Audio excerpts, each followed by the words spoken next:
that we have to keep up with all of our other brands before we can branch out into anything like that in a large scale. Well, didn't you say, okay, you got the meadery, you also have a separate business that's a brewery, right? Yeah, I have a brew pub. It's a 360-seat brew pub, and in fact, I have another thing going. We just broke ground and poured the footings for a very large distillery. I was going to ask. I figured you were. Ooh, wow. You got the big two, so 3 had to be on the horizon. Yeah, so we're looking at completing that. Hopefully, we'll get it weather tight here before too much snow flies, and then our still. We got a 500-gallon Vendome still from Louisville coming in April, and hopefully, with all things being equal, I'm hoping we'll be making some spirits in the fall. Nice. Is it allowed to ask what's the first things you're planning on doing?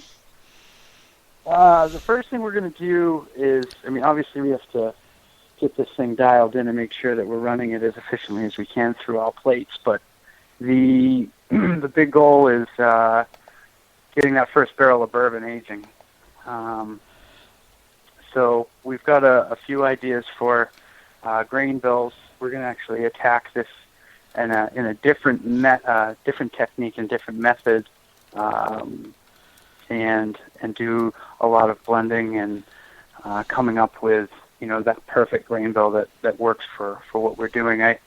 I was fortunate enough this January to go down to Louisville, Kentucky, and go to distiller school for a week, and I was able to work with some of the most amazing distillers, Randy Alcott from Jim Beam and Greg Davis from Maker's Mark, and I was lucky enough to turn valves with these guys, and it was amazing, and I really learned a lot about it. And Manny, you're going to love this. One of the biggest things I learned is the importance of yeast, and getting those congeners that make up that spirit, to get the congeners that you want, and being able to cut those heads and tails and hearts as best you can. So, yeah, our first batch will be a barrel of bourbon that'll get tucked away, and then we're going to rock more bourbon as often as we can, and also hit out some vodka and gin and some whiskeys. We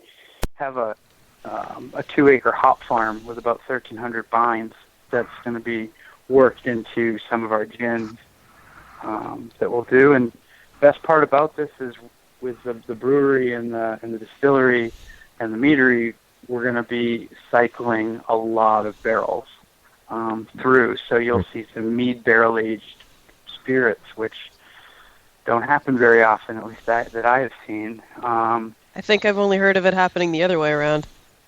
Yeah, and I think I would be the first. Yeah, and that's kind of where we're going. We're gonna cycle these barrels through all 3 places and really work symbiotically with them. So yeah, it's a super exciting time. So it's crazy. Nice. Yeah. It takes an army. Yeah. Yeah. Who are you going to make the cuts yourself, or are you getting a master distiller? Or are you learning? So right now it's my buddy Nate, who and myself that'll be making cuts, at least the first few go arounds. And I'm not sure if we're going to go hire any sort of master distiller. I think it's something that we can manage. We are going to be continuing education early spring, late winter, probably going to some other distiller trainings and just try to tune ourselves in. But I think we're pretty confident in making some of this stuff and see what we can produce and move forward with it and grow this town. The goal is employment and getting jobs here. So we're doing our best. We're a very tourist-driven market, so if we create destinations where people want to stay and hang out, we're creating a lot of jobs. Well, and it's interesting because you said you're a chef, right, by trade? Well, before this was, before this was your trade, you were a chef. But it sounds like you're carrying that through all of what you're doing here. So, and this was something that I was thinking about earlier, and then we got sidetracked by other conversations. Are you actively pairing foods with meads, or mainly just creating foods that complement your meads kind of in general? Well, we do both, and it depends on the location. At Hobbs, it's been interwoven with beer pairing dinners that we do there. At Sap House, we're now getting the restaurant kind of under our belt and understanding how people are flowing through there. And so we're going to be doing a lot more mead pairing dinners out of there as best we can. Right now, in the mead at the meadery, we have a very small menu. It's more tapas-style foods with cheese boards and charcuterie. And oh my God, we I'm do drooling. really fun tapas-style tacos. Yeah, it's pretty fun, but it was really just to prove the viability of it and see what we could produce. And now that we're doing sushi nights and all these oyster nights, I think we went through like 3,000 or 4,000 oysters this summer. It was insane, and I think I shucked at least all of them. it was just crazy. Work your fingers to the bloody bones on oyster shells, man. We were looking at oysters cross-eyed by the time it was done. So, we're really trying to tie that in. One of the big things that we do at Sap House is the mead cocktails. Even though we only have about 3 on our website right now, I'm getting ready to launch another 20 on our website. We're just waiting for a photographer to come and take some really great pictures of them. But mead cocktails are becoming a huge thing, and for people that own a meadery will understand how hard it is to get onto or into on-premise accounts. And being in the restaurant industry, I kind of have the knowledge of both sides and how hard it is to combat the on average 67 bottles that are typically behind a bar, and how to, you're not going to replace their house vodka. You're not going to replace any of their well and their top shelf spirits. So you have to work with them. So take my Grey Goose over my cold dead hands. we really focus on how to allow the bartender to become a mixologist, because you can walk in and go, I bet you can make all these cocktails, but do you have a mead cocktail? Because the guy down the street's thinking about doing a mead cocktail. And, they're like, oh, mead cocktail, I've never had that. And we start talking about it, and there's so many great things you can do. And one of the neat ways we've been able to tackle some of these on-premises, a lot of them only have beer and wine licenses, so they can't carry spirits. So when you have beer and wine, you don't think, well, I can make cocktails. Well, you can now, because we can do, these 20 or 30 or 40 cocktails with our mead. Go ahead, here you go, try them. And we rotate them out at the meadery. We have cocktail specials all the time. And what's fun about it is that we call them session cocktails, because they're not full-strength spirits. So you can sit down and actually enjoy the 4 or 5 that you wish you could if it was a full-strength cocktail, and still be able to speak. It's really fun, because you can try all of these flavors. I mean, we have smoked maple syrup that we add. We have a cider syrup that we use. We have, so many interesting bitters, and we do shrubs, and we do, fun tonics, and, there's a lot of neat things, all with these giant ice cubes. And it's just really taking the craft to another level that you would find in some of the best restaurants in D.C., the Haleos and the Oyamels and Zitanias and stuff. So there's a lot of that we can produce that people have never tasted before. So it's a great way to go. Sounds like it. I'm like fairly drooling, and AJ and I are already making back channel plans to meet in the middle of New Hampshire. Your dad is from Londonderry, right? Yeah, my stepdad's from Londonderry. Yeah. So Londonderry, yeah. Yeah. Not far. It's a bit of a drive for me, but I expect there's an RV park around there somewhere, and I can pull the house on wheels up, find a place to stay, and then we can go eat our way across your town. I was wondering, when you were talking about all of that, it occurred to me, because you're rebuilding your town, which I think is so cool, and you're doing it by bringing in business, by hiring people. And hang on, sorry, and had to echo there for a second, and it made me wonder, because you're sort of in a vacation-ish area.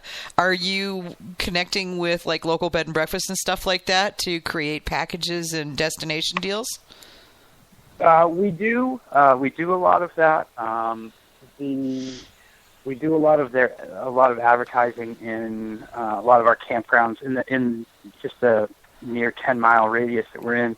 There's probably 1,200 campsites. So we advertise into those. We do deals on tours for them as well.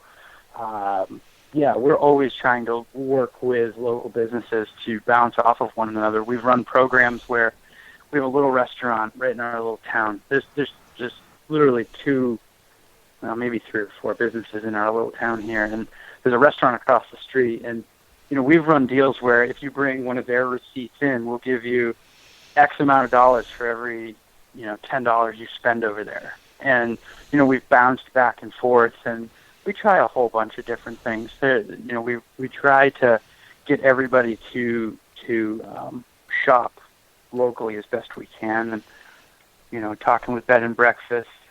We try to carry a good assortment of brochures in our tasting room, so they bounce around, and it works symbiotically.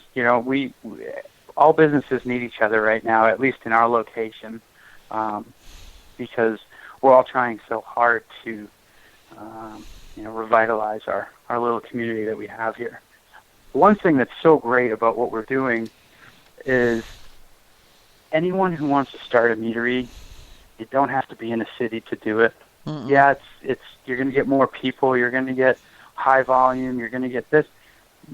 You don't have to be there to do it, and you don't have to be there to make a living doing it. And that, when you go to those high population density locations, you're also talking high cash amount square foot wise in whatever it is you're going to rent.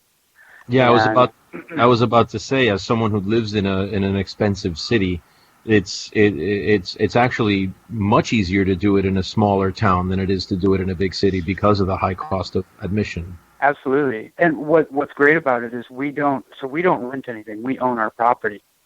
So in doing that, we have something you can borrow against. We can grow. We can partner with economic development councils to do lending and to do funding for growth and expansion projects. I mean, there's so many benefits to, coming back down to reality and going, your overhead doesn't need to be $3,000, $4,000, $5,000 a month for rent. You could do this with a typical home mortgage and pretty much make this happen. When we started our business, if you saw the location we were in, most people would be like, you're crazy. We have no parking. We're in a town that most people have never heard of, but most people just drive through. And we're making a product no one really has ever heard of.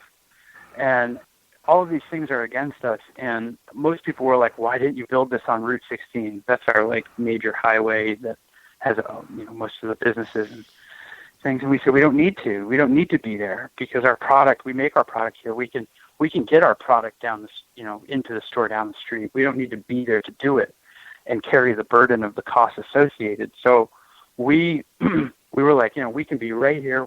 This is our territory. We threw the flagpole in and said, this is it. And we get a lot of traffic through our door. I mean, we turn over a lot of people every day. And we've done it not being on Route 16. Would we have more people on 16? Sure.